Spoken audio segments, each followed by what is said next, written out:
Ndabahaye amahoro mwese mukunda imico n'akaranga vy'Uburundi, izina ry'iwanje ni Feliciano Bankunguka.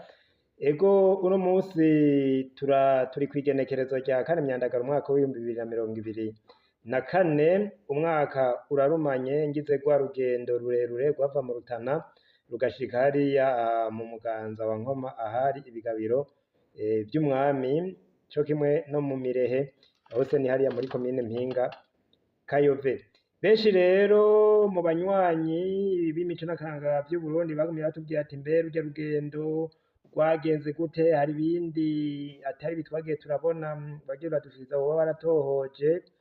Ego banyakubahwa mukunda imico n'akaranga vy'Uburundi, ego muri rurya rugendo nagize ati uratubwira ingene rwagenze rwose, warutanguye gute, warwiyumviriye gute, hanyuma rwarangiye gute? Ego ivyo n'ibibazo vyose iyi ndwi igiye gutangura tuzoza turaganira ingene urwo rugendo rwari rwifashe, umwaka urarangiye. Ego ibibanza bitandukanye nibi muca muza murabona kuri bashasha mutoba mwari mwarabonye Nyibutsa Akaranga TV ngo muze murakurikirana ivyo biganiro, ndabereka impande amashusho ibibanza bitandukanye aho nagendeye mu Mirehe co kimwe no mu Muganza wa Nkoma. Ego uno musi rero uri hejuru niwo umusi urugendo rwatangurirako, navuye mu Rutana igihe c'isaha 4, hanyuma inzira ugenda n'amaguru nururutse aho bita mu Nyarubere, ku mutumba wa Nyarubere njabuka uruzi Muyovozi, hanyuma ndabandanya Ikaribo, hanyuma mvuye mu Karibu ndashika ku Ngozi, hanyuma nca ndaduga hejuru ku musozi, ndaduga ndashika mu Kiguhu. Maze gushika mu Kiguhu rero niho naca mpamya ngafata ibarabara ryerekeza hariya i Kayove. Maze gushika i Kayove, nashitse i Kayove mu masaha y'isaha 12 z'umugoroba, hanyuma rero nca ndabandanya ndashika ku Mpinga. Urumva nashitse bwije, amashusho ukuntu nagiye urugendo ingene rwagiye ruragenda nagiye ndabibashikiriza, hanyuma rero bukeye ndatembera nabetse amashusho, hanyuma rero neza na neza itariki 6 niho nashitse muri ivyo bigabiro vyose, narabahaye amakuru atomoye. None rero izi ni inkuru kuri rurya rugendo n'ibindi nagiye ndaronka, ubu tuvuga ko umwaka urangiye, nzoza ndabibashikiriza mw'iyi misi. Ego mugire amahoro, abatari bwabone aya mashusho ego nce ndayabereka. Murakoze cane mwese, Imana igume ibahezagira. Ndabahaye amahoro mwese mukunda imico n'akaranga vy'Uburundi, izina ry'iwanje ni Feliciano Bankunguka, umwanditsi n'umutohoji mu mico yacu y'Uburundi. Igikorwa ni ca kindi nyene co kuguma dutohoza imico n'akaranga vyaranze Uburundi bwacu. Uyu munsi rero nkaba nagiye ndashika muri komine Mpinga Kayove, ni muri mu ntara ya Rutana. Aha rero neza na neza ndi mu Mirehe. Mu Mirehe rero niho hari ikigabiro, murakibona ikigabiro rurangiranwa, hamwe hahora hava urugendo rwerekeza i Muramvya batwaye isugi na bimwe muhora mwumva bita ibisiga vy'inkoma. Ikigabiro rero co mu Mirehe niki, murabona yuko bariko baragerageza kugisanura, kuhubaka kugira ngo abantu baje kuhagendera ntibazonyagirwe, hari hubatswe neza, ariko inkuru batubwiye nuko bitashoboye kugenda neza kuko habaye uwaturiye ivyo vyari vyarubatswe. Tukaba twizigiye rero yuko mu misi ya vuba igihugu cosubira kigakubita inzu ibipfusi kugira ngo iki kibanza kizosubire gitunganywe neza. Ndabona yuko bari bavyitwararitse, n'ibarabara rishikaho ryari rimaze kugirwa neza. None rero ibijanye n'ivyo twita isugi, ivyo bisiga vy'inkoma n'ivyakorerwa muri iki kigabiro, nivyo tuzoganira mu biganiro bizokurikira, ndiko ndabandanya ndabibatohoreza.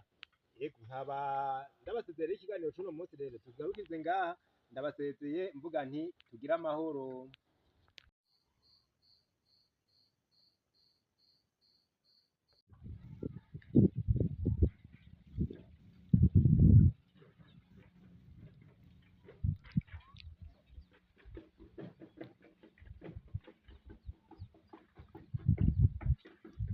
Ndabahaye amahoro mwese mukunda imico n'akaranga vy'Uburundi.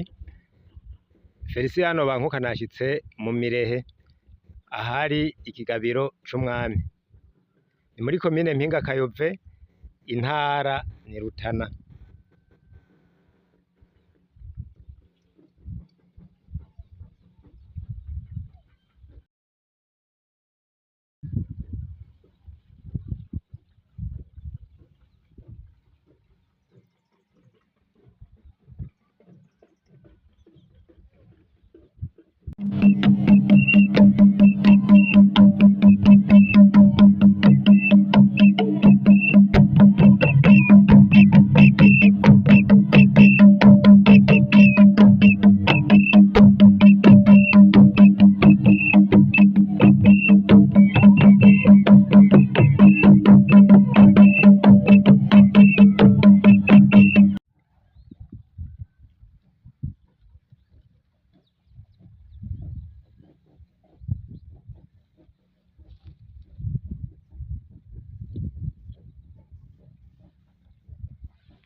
Ndabahaye amahoro mwese mukunda imico n'akaranga vy'Uburundi.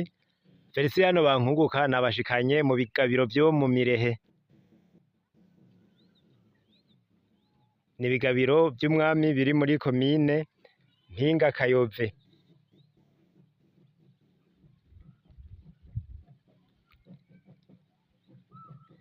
Aha rero nimwumva ni hamwe hahora hava urugendo rw'umuganuro barora ibwami, naha nyene tubona urugendo rwava ngaha muri Mpinga Kayove gwerekeza imuramvya, aho umwami aganura mu mpera z'umwaka mu kwezi kw'icumi na kabiri. Murakoze mwese rero, mugire amahoro. N'iyi shusho mubona ngaha niyo mu Mirehe. Niki ni ikigabiro co mu Mirehe.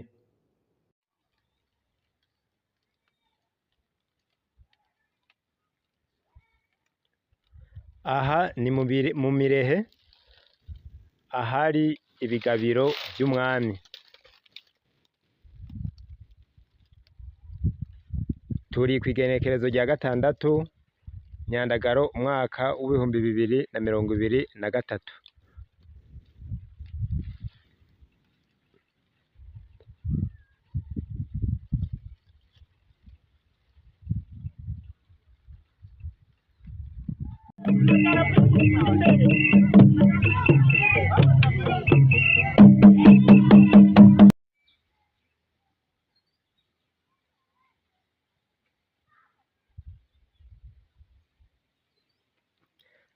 Ndabahaye amahoro mwese mukunda imico n'akaranga vy'Uburundi. Feliciano Bankuka nashitse mu Mirehe muri komine Mpinga Kayove ahari ibigabiro vy'umwami.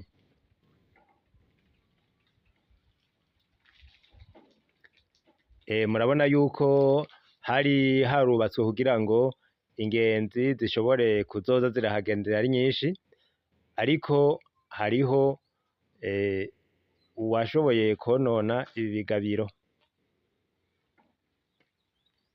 araturira ivyari vyubatswe.